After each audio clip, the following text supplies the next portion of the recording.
नमस्कार, मैं हूं अजय शर्मा और आप देख रहे हैं डेमोक्रेसी मॉनिटर। हम गाजियाबाद में हैं और गाजियाबाद में मैं अक्सर डॉक्टर बीपी त्यागी से बातचीत करता हूं। शहर के हालात पर बात करता हूं, राजनीतिक स्थितियों पर भी बातचीत करता हूं, सामाजिक सरोकार पर भी हम बातचीत करते हैं। आज का मुद्दा है शहर की स्थिति क्या है। चारों तरफ पानी दिखाई दे रहा है, जल भराव दिखाई दे रहा है।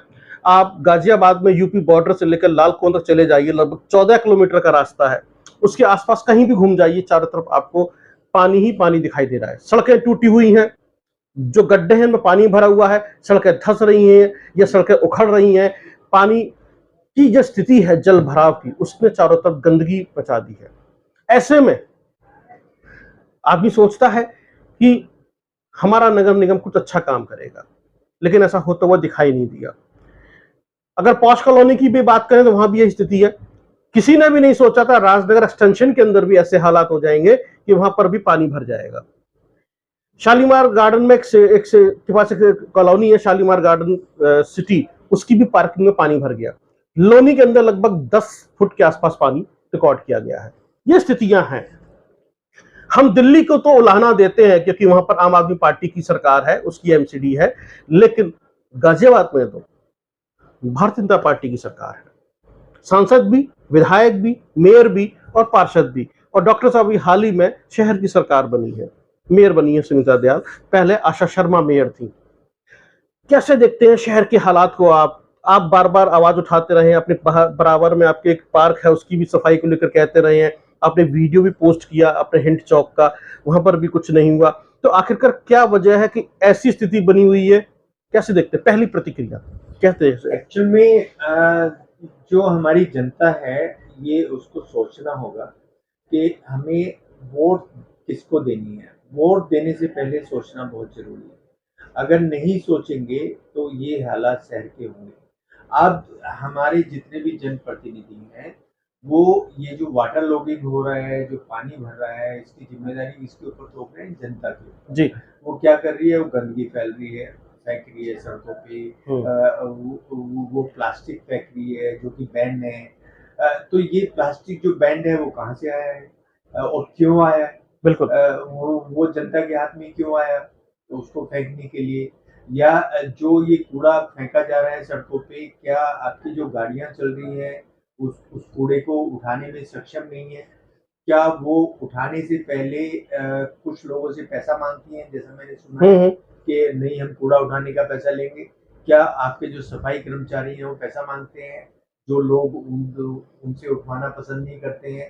तो ये सब एलिगेशन लगाने से पहले हमें अपना जो कार्य है उस पे थोड़ा-सा ध्यान देना पड़ेगा कि जो चीज़ बरसात से पहले हो जाना चाहिए, कि सारा ड्रेनेज सिस्टम उसको चेक किया जाए और वो ड्रेन ठीक से हो रहा है, नहीं हो रहा है, तो उसका चेक किया जाए।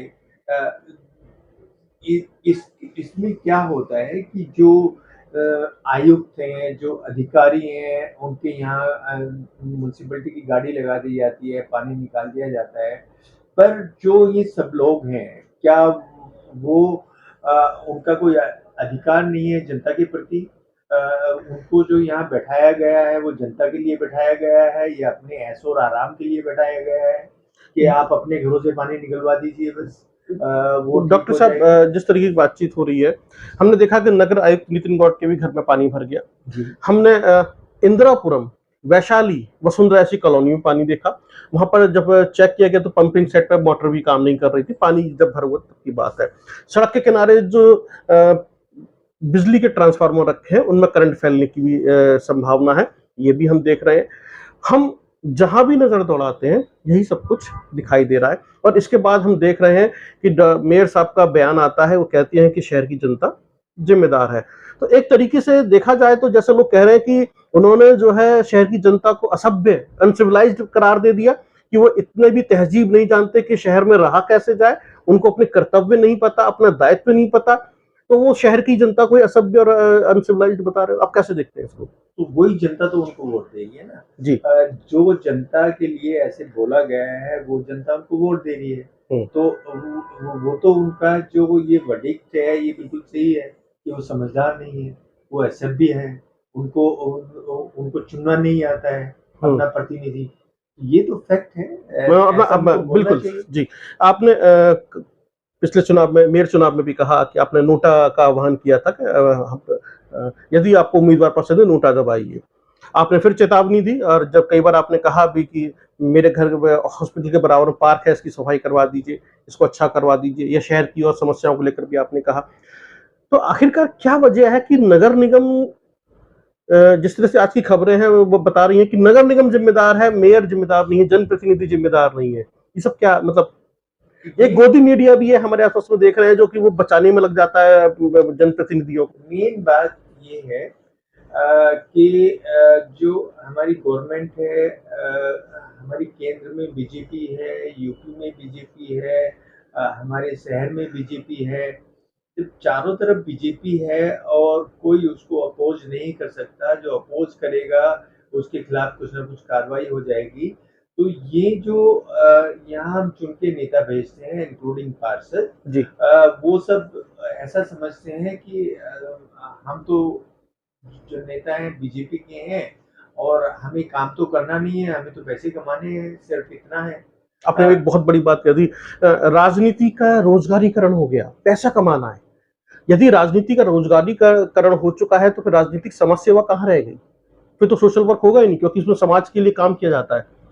जब रोजगारीकरण हो गया, व्यवसाय हो गया, व्यवसाय तो प्रॉफिट एंड लॉस है डॉक्टर साहब। फिर हम एक पार्षद का ही उदाहरण आपको देते हैं, नाम नहीं बताएंगे। वो इलेक्शन से पहले हमसे चंदा भी लेकर गए जी। हमसे चंदा लिया और मोटा चंदा लिया, लेकिन जब उनको भी अपने पार्क के बारे में बताया गया तो वो भी हाँ ही करते नजर आए। अभी तक पार्क की सफाई नहीं हुई है। हमने बोला था कि इसमें टूटा फर्नीचर पड़ा है, इसमें गंदगी हो रही है, बरसात होगी तो इससे आसपास बीमारियां फैलेंगी, पर सबका वही हाल हो जाता है। जब इलेक्शन लड़ना है तब आप जनता से चंदा भी ले जाओ, तब तब हेल्प भी ले लो, तब वोट भी ले लो और फिर भूल जाओ। जी। डॉक्टर साहब, कुल मिलाकर मैं जो समझना चाहता हूँ आपसे, अब जनता को करना क्या चाहिए, इससे क्या सबक लेना चाहिए, क्योंकि अब 2024 के भी चुनाव आने वाले हैं। क्या सबक लेना चाहिए, किन मुद्दों को ध्यान में रखते हुए किसी जिम्मेदार शहरी को वोट डालने जाना चाहिए? मेरे हिसाब से जो बेस्ट सॉल्यूशन है इसका वो ये है कि हम वहां जाएं, नोटा दबाएं। वो कोई भी इलेक्शन हो, जब तक काम नहीं होगा तब तक नोटा दबेगा।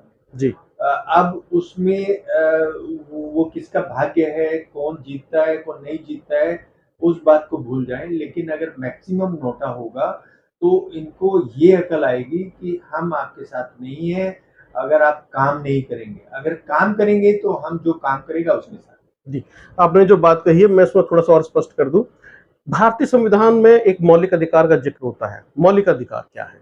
आपके जीवन जीने के जो अधिकार है वो मौलिक अधिकार है। जीवन जीने में बुनियादी आवश्यकताएं होती हैं, जैसे नाली, सड़क, खड़ंजा, पानी, ये सब उसके अंदर आता है। यदि वो आपको नहीं मिल रहा है तो आपके मौलिक अधिकार कहाँ रह गए हैं? यदि कोई भी जनप्रतिनिधि आपकी इन आवश्यकताओं को पूरी नहीं कर पा रहा है तो फिर वोट किस लिए दिया जा रहा है? राजनीतिक विचारधारा एक अलग चीज है, लेकिन वोट उस पर दीजिए जो आपके शहर को अच्छा बनाए, आपके मौलिक अधिकारों की रक्षा करे, आपकी आवश्यकताओं को पूरा करे, जिससे कि आप एक अच्छा जीवन जी सकें, जिसके अंदर स्कूल, कॉलेज, अस्पताल, सड़कें और पानी, नालियां, सीवर, ये सब एक अच्छा सिस्टम वो बने, और वहां पर जिससे कि आप एक साफ सुथरा जीवन, अच्छा जीवन जी सकें।